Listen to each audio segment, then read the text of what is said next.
And we're back here, Phillies #1 college radio station, WHIP. We have a full house today. Zach Gelb, Hayley Condon, and John Henry here with you. It's an exciting time over there in Florida. The Heat, although they did lose last night, they had a remarkable win streak. They're on their way to probably winning another NBA championship. You have 3 teams from the Florida area in the NCAA tournament. So let's go down to the scene of the crime right now, and we'll talk to WMEN's morning host, my good friend Sid Rosenberg. Sid, it's Zach Gelb, John Henry, and Hayley Condon here with you. How are you? Zach, I'm having everybody this morning. Well, thank you for coming on today. It's been a beautiful day up here in Philadelphia, and I know that you have a lot of animosity towards the Philadelphia fan base as being a big-time fan of New York. So we're going to spark a little bit of the rivalry today. I'm going to ask my co-hosts first which New York sports team's fan base annoys them the most, and I'm going to ask you the same question, except I want to ask you which Philadelphia team you hate the most. So let me first start off with my co-host. Which New York sports teams do you guys despise the most? Well, we were talking about it a little before. I think it's the Mets.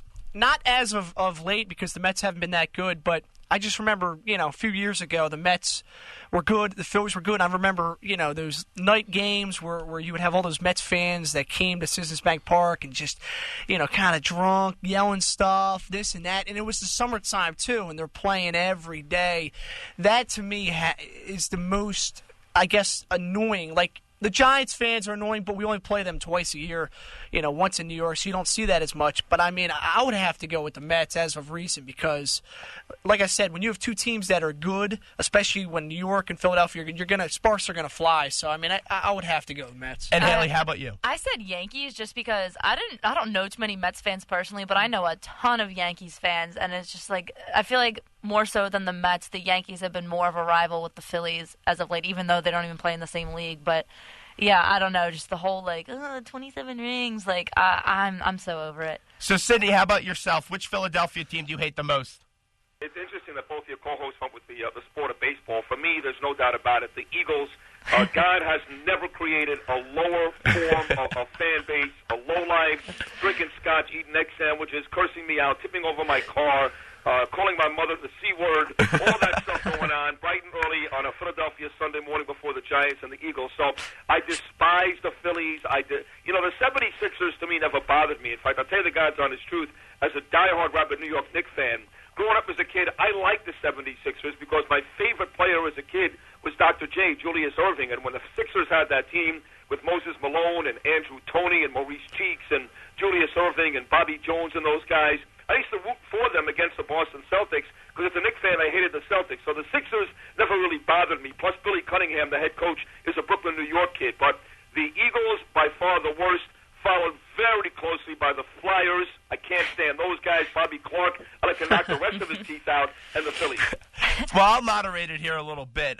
Being in New York my whole life and now working in the Philadelphia market, for me, the most annoying New York sports fans are the Jets. Every single year they say it's their year. They never back up their talk, and they don't win. And then wait a second. That's not fair. The Jet fans don't say that. I mean, you talk to a guy like Joe Beningo, they think they're never, ever, ever going to win again. That's Rex Ryan. The head coach may say that. The organization may say that. But in fairness to the Jet fans, I think they know that the world will come to an end before they win a Super Bowl. I always think of that fireman Ed, I think his name is. No, he actually resigned. That's how bad it is for the Jets these days. Oh, really? Well, so he he's not last year. going to games anymore. Yeah, no, he's still going to games. He's just not doing all the antics with the Jets chants. Yeah, that's what I think. And then in Philadelphia, for me, it's the Flyers. There's so many bandwagon Flyers fans in this town that just got on the bandwagon when they got to the Stanley Cup and lost the Blackhawks. Sid Rosenberg joins us, Phillies #1 college radio station, WHIP. And Sid, the Heat do lose last night, so give me the reaction down there to the Heat win streak coming to an end. Well, down here they're destroyed about it. Of course, if you know, Zachy, I go against the grain here. I'm a New York guy and a New York Knicks fan. I don't make any bones about it. Don't try to hide it. Here I am in Miami, the home of the Heat. I've got 4 radio stations down here, guys. 4 sports talk radio stations, which is amazing because even though we've got plenty of professional teams. And you worked at almost every one of them. I've worked at a 3 out of 4. Thank God we've got 4. But, we've got the Heat and the Panthers and the Dolphins and the Hurricanes. We've got plenty of fun and all that stuff. But truth be told, it's really a crappy sports town. It really is. There's nothing like Philadelphia, New York, or Boston, or what you guys have up there and I used to have in the Northeast. But with that said, I come down here, and here it is. These stations are loaded with suck-ups and sycophants and guys who root for the local team, and I don't. I can't stand the Heat. I'm a Knicks fan, so the fans were destroyed down here. The media very upset down here. But you know how these phony people are. What happens is, during the streak, they were going to win every game. They were going to beat San Antonio on Sunday. They were going to beat the Knickerbockers on Tuesday. Certainly the Sixers and Bucks were not going to be a real threat. Forget about the 33 that the 71-72 Lakers did. They started talking down here about winning the rest of the 39 games during the regular season.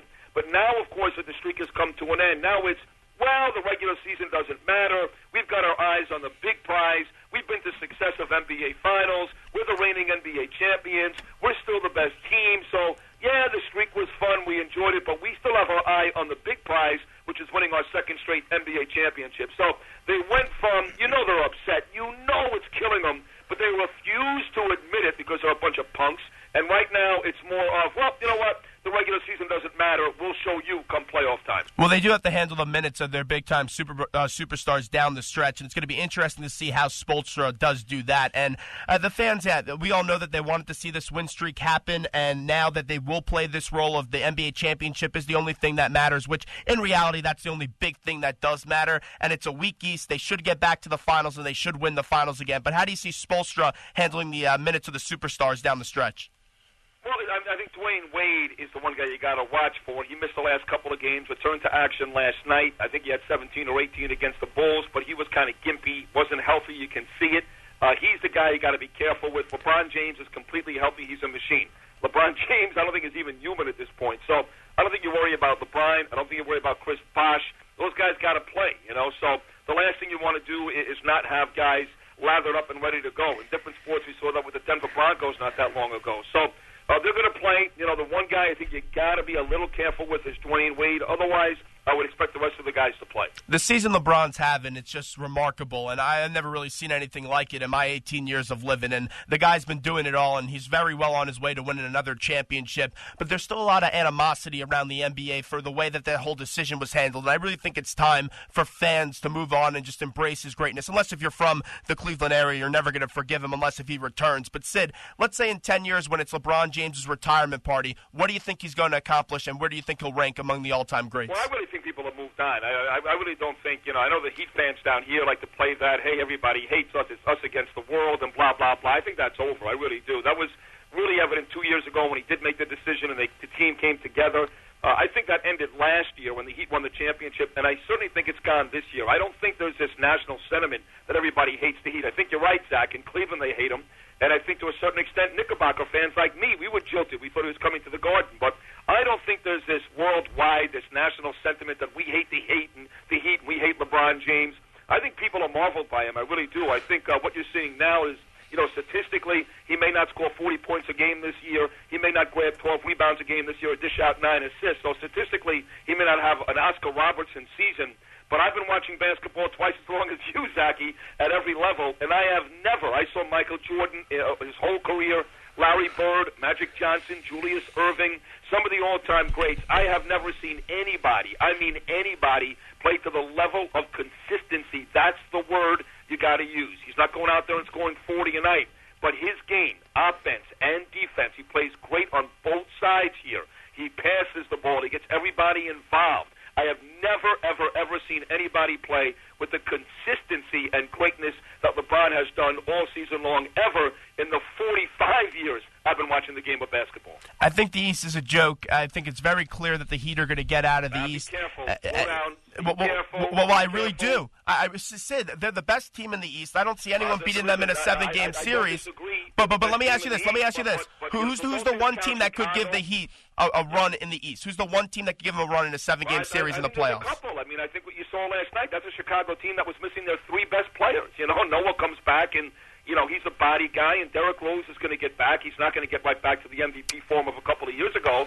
But you take that Chicago Bulls team that has now beaten the Heat 3 times this season and give them Derrick Rose and Joakim Noah, and they're going to be a tough out. Look, I agree with you, Zach. I think the Heat are the best team by a distance in the East. I don't think Boston, Indiana, New York, or Chicago can beat them. But I also don't think it's going to be a foe, like Moses Malone once said in Yorktown and Philadelphia. I think they are going to struggle a little bit. Let's not forget, that team was, a Game 6 loss on the road in Boston last year away from being eliminated. LeBron James had to put on a Michael Jordan / Superman performance just to beat Boston, an old crickety Boston team, in a Game 6 on the road. The year before, they lost the finals to Dallas. So I do think they're the best team. I do think they get back to the finals, and I do think they win it all. But to think they're going to roll past Chicago, who plays defense as better than anybody under Tom Thibodeau, they rebound, and when they get Rose back with Deng and a couple of other guys, they can score. I think Boston gets Kevin Garnett back. They play with more heart, that Boston Celtic team, than any team in basketball, East or Western Conference. I don't think that Boston and or Chicago are easy outs. And, you know, I'm afraid to talk about the Knickerbockers. I know right now we've got the longest current win streak in the NBA.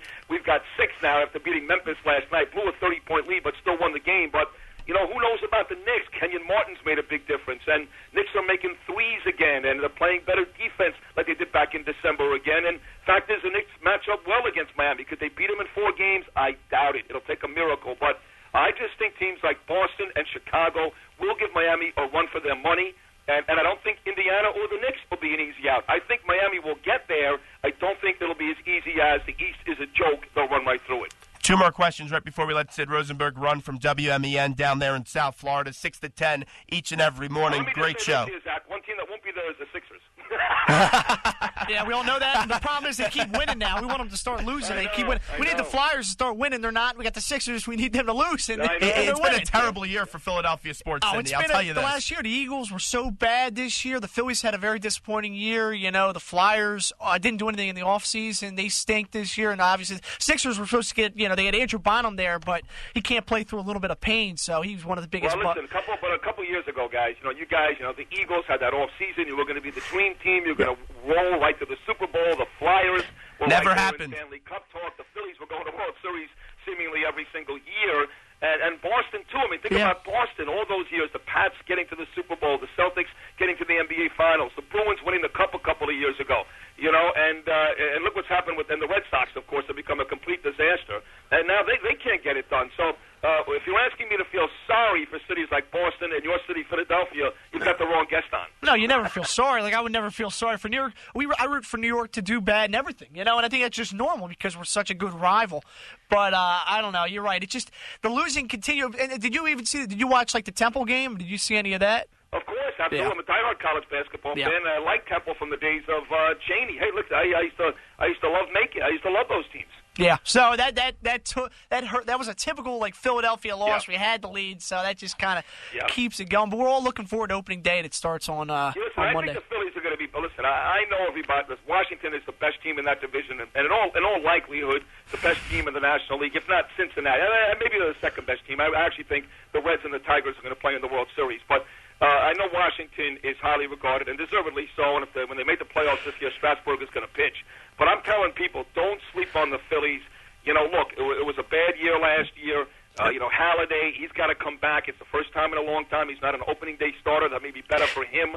You know, Hamels comes off a real good year. Cliff Lee pitched a lot better than his record was last year.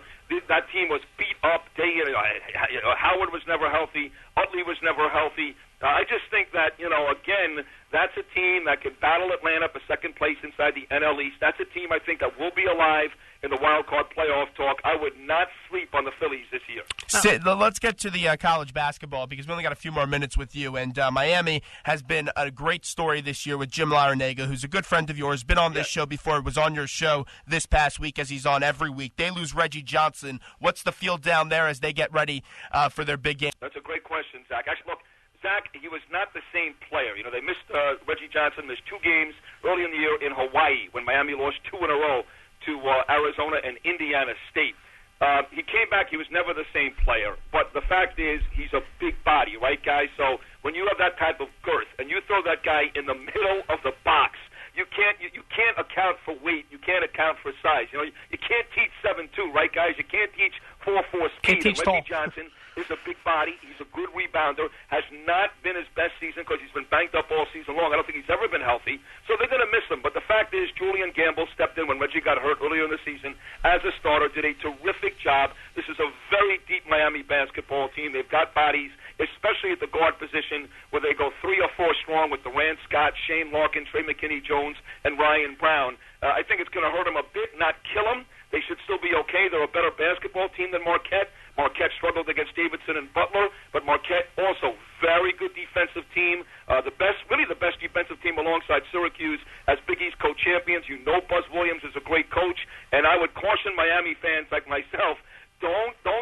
discredited Indiana, Syracuse just yet. I think Marquette is going to be a very tough out tonight. And then finally, this Florida Gulf Coast team has been one of the best stories, if not the best story in the tournament. They go up against Florida. Has this been getting that much play down there, the Battle of Florida? Who do you expect to win this one? Well, it's getting play, which is, Zach, good. Again, because the fans here stink. Here. Coral Gables is about an hour south of here, and we are in complete Miami territory. It's not Gators, it's not Seminoles, but it's still getting play, and certainly outside of Miami, I know it's getting major play. I had Reach Davis on my show today from ESPN, and he talked about it. Andy Enfield, the gorgeous Maximano wife, and all that good stuff. And it's been a great run. Listen, they had no problem with Georgetown, double-digit win. No problem with San Diego State, double-digit win. I think they get shellacked tomorrow night against Florida. I really do. I think Florida is too athletic. They're a great defensive basketball team. Lipscomb beat Florida Gulf Coast twice this year, guys. Lipscomb, okay? And had they beat them, they limited their transition points. And one of the victories, Florida Gulf Coast scored just 8 points on transition baskets. Well, Florida knows that. Billy Donovan knows that. He's got the speed. He's got the athleticism. You're not going to see fast break, high-flying dunks like you saw against Georgetown and San Diego State. I would be surprised if the Gators don't win that basketball game by at least 15 to 20 points tomorrow night. Sid, before we let you run, let me just say this. This was an excellent appearance, by the way. But I think we may need to have aspirin sponsor this show, because after hearing two New Yorkers on the air for the last 20 minutes, I think my co-host may want to quit.